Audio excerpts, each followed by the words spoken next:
When I walked into my parents' house, I froze. My mother's voice drifted from the dining room, calm, almost proud.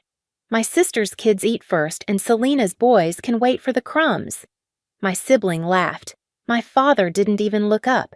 In the corner, my children sat with empty plates balanced on their knees, trying to act like they weren't hungry. My chest tightened, but inside, everything went still. I didn't argue. I didn't explain. I simply took my boys and walked out. What they didn't know, what none of them sensed, was that the moment they pushed my children into that corner, they pushed themselves somewhere far worse. Yes, I am Selena. And if I'm being honest, the scene in my parents' dining room didn't come out of nowhere. It was just the first time their hierarchy became so undeniable, so loud, that even my silence couldn't protect me from it. The truth is, the pattern began years before my boys Jalen and Theo were even born. When I was 17, still working my first part-time job, my mother, Ellen, a woman who always sounded one step away from a crisis, asked if I could help a little with groceries. My father, Harold, practical to the point of coldness, nodded and said it would teach responsibility. $20 there, $50 here, and before I understood what was happening, giving became a reflex. A habit, then an obligation. By the time I was in college, they were sending me pictures of bills notes about repairs, and when I'd call to ask if everything was okay, my mother's voice always quivered in just the right places. I didn't see it then, but looking back, it was choreography performed worry, perfectly timed. When I graduated and landed my first full-time job, the requests changed tone. They weren't "could you help" anymore. They became "we really need you." Dental work for my father, a broken appliance, a car issue. It always arrived as an emergency, urgent, unavoidable, and somehow always aligned with the weeks my paycheck deposited. And then came Vanessa, my older sibling. She was the one my parents bragged about. The one whose kids Lily and Caleb were always invited, always praised, always framed as the normal ones. When her car broke down, I helped with repairs. When she needed a boost with insurance, I covered that too. I told myself it was temporary. Family helps family, right? But when I got married to Darius, my husband a patient, steady man who saw more than I ever did, the imbalance sharpened. He'd ask, "Do they ever offer to help us?" I'd laugh it off. They're busy, but every time a holiday came around, every time there was something to celebrate, I noticed the seating arrangements, the invitations, the small moments of distance. Darius would gently step back during family conversations, as if he already understood he wasn't included in the script. And then came the kids. When Jalen was born, my mother held him like he was fragile glass, not precious, delicate, uncertain, as if she didn't quite know where he fit. When Theo arrived 2 years later, my father congratulated us, but his eyes flickered with the same hesitation. I told myself I imagined it. I blamed exhaustion, stress, anything but prejudice. But children feel things adults ignore. Jalen learned early that his cousins got the first turn, the best toys, the biggest slices. Theo picked up on the seating patterns, how Lily and Caleb always sat near the adults while he and Jalen were directed to play in the other room. And every time I felt something tighten in my chest, I convinced myself I was being oversensitive. The requests for money never stopped. They only grew. Mortgage help, medical bills, a sudden roof repair, a mysterious, unexpected expense that always popped up right before holidays. And every time I said yes, believing that generosity would eventually bridge the emotional divide. But it never did. The moment I walked into that dining room, the moment I saw my boys in the corner with empty plates, it wasn't just a shock. It was recognition. Nothing had changed. I had been funding a hierarchy that pushed my children to the edges. I had been financing a family who saw my boys as crumbs, not kin. And standing in that doorway, watching Lily and Caleb eat their second servings while my children stared at nothing, I finally understood. This wasn't a slip. This was the system. One I helped build without ever seeing it clearly. And once that realization settled in my bones, something else rose with it, something still sharp and absolute. I wasn't going to let them overlook my sons ever again. By the time I returned to my parents' house that evening, I thought the worst had already happened, that the humiliation of watching my boys sit in a corner with empty plates was the breaking point. I didn't realize the real trigger was still waiting for me, sitting quietly beneath the surface like a fault line ready to split. When I opened the front door, the house was too calm, the kind of calm that isn't peaceful, just empty.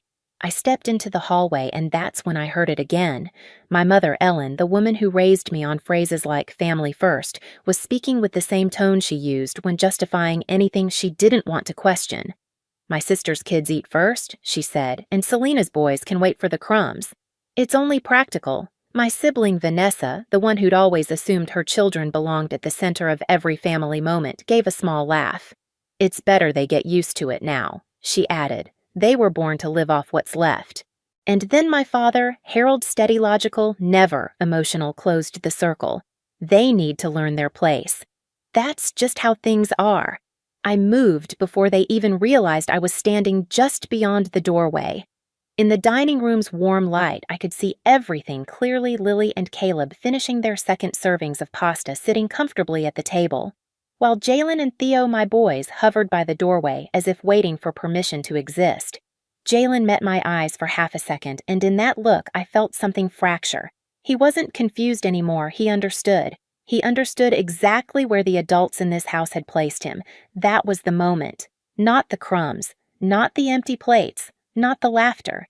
It was the look on my child's face, the quiet, shrinking, the practiced acceptance of less that rewired something in me. I knew then that nothing I said inside that house would matter. Words wouldn't fix this. Confrontation wouldn't change them. But systems can be dismantled. Support can be withdrawn. And I, after years of paying for this family's comfort, held the one lever they never expected me to pull. The real trigger wasn't their cruelty. It was my decision in that instant to stop funding it. I didn't slam the door when I left my parents' house that night. I didn't raise my voice or make a scene. I simply placed a hand on each of my boys' backs, guided them toward the car, and buckled them in. The silence between us felt thick, heavy enough to push against my ribs, but I kept my breathing steady for their sake. Children read everything through the smallest cracks in a parent's face. When I pulled into our driveway, Darius, my husband, the man who never missed the shifts in my mood, opened the door before I even touched my keys. One look at me, one look at the boys, and he knew. He didn't ask. What happened, like most people would? He just said gently, "Let's get them settled first." He helped Jalen find his sketchbook. He guided Theo toward the living room couch and put on the nature documentary he loved. Only when they were busy in their small worlds did Darius return to the kitchen, lean against the counter, and wait for me to speak. I didn't know where to start, so I started with the words that hurt the most. "My mother said the cousins eat first," I whispered, "and my kids, my boys, should wait for the crumbs." The muscle in Darius's jaw shifted, but he stayed still. "And my sibling laughed," I continued. My father backed them up. They weren't joking. They meant every word. I expected anger from him, outrage. But instead, Darius breathed out slowly, like he had always known this moment would arrive. "Sit," he said softly. I sat. "Selena," he began, "you've been supporting that entire household for years. Bills, repairs, payments, all of it. And you've never asked what any of that has cost you, not in money, but in dignity. I wanted to defend them the same way I had for years, but nothing came out, because the truth had already been sitting in the back of my throat since the moment Jalen looked at me with those sad, understanding eyes. They don't see our sons as family," Darius said. "They see them as a complication. And they see you as the solution they can drain without ever being grateful." I didn't argue. I couldn't. That silence, the one that settled between us, wasn't defeat. It was clarity. He reached across the table and took my hand. So he asked quietly, "What do you want to do?" And just like that, the quiet plan began. I stood up, walked to the drawer where we kept important papers, and pulled out my laptop and a clean legal pad. I'd bought the pad months ago, planning to use it for work notes. It had remained blank until that night. I drew 4 columns: mortgage, auto, utilities, emergencies. Then I opened the banking app I had avoided looking at too closely. I scrolled, page after page of transfers, payments tagged with messages like, "Just until we're caught up," "Family helps family," "We're short this month, it's just temporary." Under each category, I wrote numbers, dates, amounts. The pad filled faster than I expected. When Darius sat beside me, he didn't interrupt. He simply slid a second pen across the table in case I needed it. By midnight, the pattern was undeniable. 8 years of support, structured, steady, almost scheduled. I whispered, "They've built their lives around my income, and they've built their arrogance on it too," Darius replied. I didn't cry. Not because I was strong, but because something colder had settled into my chest. A kind of quiet steadiness I'd never felt before. "I'm done," I said. Darius nodded. "Then let's make a list. First, call the mortgage company." I asked what my options were as a co-borrower. When the agent explained the process for removing my self-refinancing qualification requirements' potential sell-off if they couldn't meet the numbers, I wrote every detail down. Second, call the auto lender. I instructed them to require my authorization for any credit adjustments or refinancing tied to my previous co-signature. Third, the utilities and payments I'd set up during emergencies. I canceled every automatic transfer. Fourth, the savings transfer I'd created years ago as a temporary cushion for my parents. Deleted. Permanently. Fifth, my accountant. I sent an email requesting a full audit of personal support given to extended family over the past 8 years. Sixth, a family lawyer. Not for lawsuits, just for clarity boundaries and documentation. Every step was done quietly. No grand announcement. No confrontation. Just removal. Just the ending of access. Around 2 a.m. after the last account was adjusted, I closed my laptop and set my pen down. The house was silent. Even the refrigerator hum felt distant. Darius placed a mug of warm tea beside me, not as comfort, as anchoring. "Do you feel better?" he asked. "No," I said honestly. "I feel awake." There was no satisfaction, not yet, just a realization. My silence that night, walking out without a word, refusing to plead or argue, had been the first act of power I'd taken in years, and the blueprint I drafted on that legal pad that was power solidified. Every unchecked box on my family's budget, every deposit they expected, every bill waiting for my name. All of it would hit them like a winter storm they never prepared for, not because I wanted revenge, but because I needed protection. For my sons. For my home, for the part of me that remembered what crumbs used to taste like. The quiet plan wasn't emotional. It wasn't explosive. It was administrative, methodical, precise, a quiet rebalancing long overdue. And by dawn, as I watched the first light stretch across our kitchen floor, I realized something they had taught my children to expect less. Now they would learn what happens when I stop giving more. The first sign that my silence had reached them came exactly 48 hours later. I was packing Jalen's art supplies for school when my phone lit up with my father's name. Harold, the man who rarely called unless a payment was late or a new problem had surfaced. "Selena," he said, "without greeting, there seems to be some kind of issue with the mortgage. The transfer didn't go through." I didn't bother sitting down. "There's no issue," I replied. I canceled it. The pause on the other end was sharp, the kind that cuts through a person's certainty. "You canceled it." "Without warning, I warned you," I said quietly. "You just weren't listening." He inhaled like he was steadying himself. "This is your parents' home. We rely on, I know exactly what you rely on. I cut in. That's why it stopped." Before he could respond, another call buzzed in. My sibling Vanessa, who had laughed while my sons sat hungry in a corner, was already spiraling. I picked up. "Selena, what did you do?" she demanded. "My car payment got rejected. They said the cosigner blocked adjustments. You know I can't afford a hit on my credit right now." I leaned against the counter, watching the morning sun land on Theo's cereal bowl.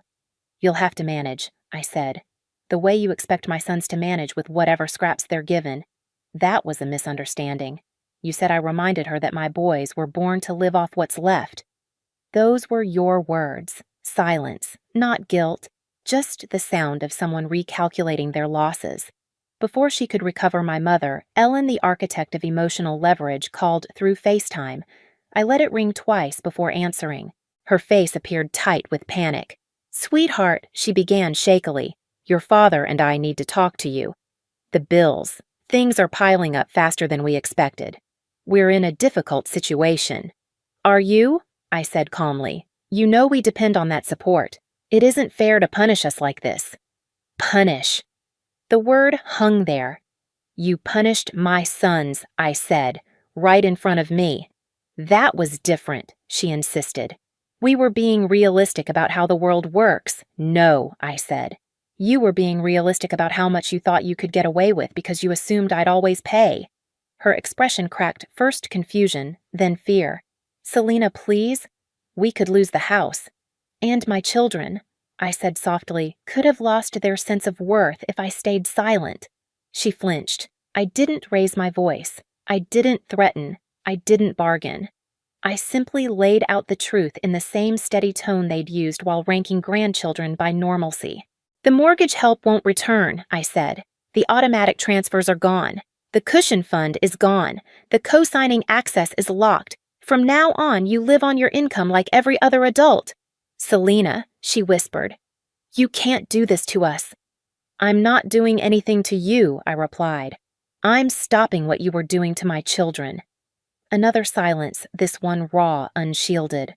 For the first time in years, I wasn't the one scrambling to fix the fallout.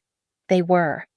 And somewhere in the background of their panic, urgent shuffling, raised voices, footsteps pacing across hardwood, I heard the beginning of something they never thought they'd feel.